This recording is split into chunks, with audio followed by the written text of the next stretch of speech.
Hello tout le monde, nous sommes sur la 4e étape du Tour du Portugal entre Guarda et Covilhã avec une arrivée au sommet à Torre, 148 km. Alors c'est 148 km bien difficile, avec tout d'abord un col de deuxième catégorie long de 20 km 400 à 3,6%, c'était un col plutôt roulant.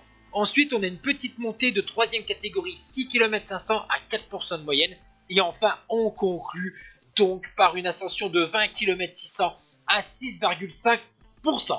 Et une échappée de 13 coureurs s'est constituée dans la première partie de l'étape, avec Amado, Gomes, Gonçalves, Madrazo, vainqueur d'étape sur la Vuelta, Martin, Martigir, Matias, Reich, Pinto, Núñez, Bruno Silva et deux coureurs de la formation Arkea Samsic, Louvel, 21 ans, et le Belge Christophe Nopel, 9e du prologue de ce Tour du Portugal.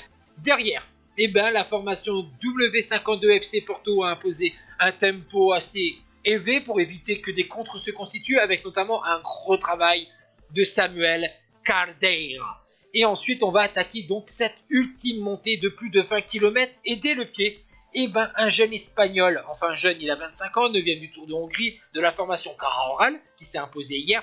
Il s'agit de Cristian Rodriguez. Donc, on va un peu parler de cette ascension finale de Covilhã Torre. D'abord, les 7 premiers kilomètres sont à plus de 8%, donc ça va permettre une bonne sélection au sein du peloton et au sein de l'échappée, c'est ce qu'on a vu. Ensuite, on a 5 km 400 à 5,8%. Après, on a une petite descente et un replat. Et les 4-5 derniers kilomètres sont à plus de 7%. Et donc, dans cette montée dans la Serra Estrela, on va voir qu'une formation a décidé de harceler l'équipe du FC Porto du maillot jaune, Amaro Antunes. Il s'agit de l'équipe EFAPEL. Tout d'abord, on a vu une attaque de Antonio Carvalho. Ensuite, c'est au tour du leader, Johnny Brandao, 4e du classement général, 2e du Tour du Portugal en 2015, 2018 et 2019, qui accélère. Malheureusement pour lui, il est vite repris. Et c'est à nouveau son équipier Antonio Carvalho de tenter sa chance. Mais on va voir que la formation du FC Porto, avec notamment João Rodrigues, le tenant du titre, va maîtriser les différentes attaques. Tandis que vous voyez que José Neves, lui, était en chasse plus de 1 minute derrière l'homme de tête, qui, je vous rappelle, c'est Cristian Rodriguez de la Caja que vous voyez là avec son dossard numéro 26. Le coureur de la Burgos BH, lui, il est repris. Il reste donc plus qu'un homme à l'avant de la course avec une 17 d'avance sur ce groupe d'une dizaine de coureurs. Il y a donc João Rodriguez, le tenant du titre. Il y a Delio Fernandez de la formation Nippo Delco Marseille, Figueiredo, Luis Fernandez, Benta, Marque, Carvalho, Brandao et bien sûr les deux derniers du FC Porto, Veloso qui a porté le maillot jaune dès la première journée et Antunes qui porte le maillot jaune depuis son succès sur l'étape reine. Nous sommes à 5 km du sommet et vous voyez que dans les 5 derniers kilomètres, en plus des pourcentages, il y a un fort vent. Ici, vous voyez qu'on commence un petit peu à lâcher, mais le rythme est un petit peu irrégulier dans le groupe maillot jaune. Mais malheureusement pour l'homme de tête, il commence à sérieusement souffrir.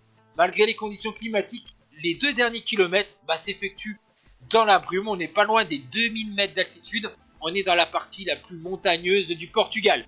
Malheureusement, Cristian Rodriguez est repris. On voit un coureur de la formation de Boavista. Il s'agit de Luis Fernandez qui tente sa chance dans le dernier kilomètre. Mais derrière, encore une fois, les coureurs du FC Porto vont réagir, ils vont revenir dessus. Et finalement, dans les 300 derniers mètres, enfin un coureur des FAPEL va réussir à se dégager et remporter cette étape. Il s'agit de Johnny Brandao qui s'impose devant Figueiredo, Antunes et César Veloso. Superbe travail de cette équipe tout au long de cette ascension finale. Et voici donc les différents classements de cette 4e étape avec la victoire d'étape de Johnny Brandao. Et du côté du classement général, bien sûr, Amaro Antunes conserve le maillot jaune pour 13 secondes sur Federico Figueiredo.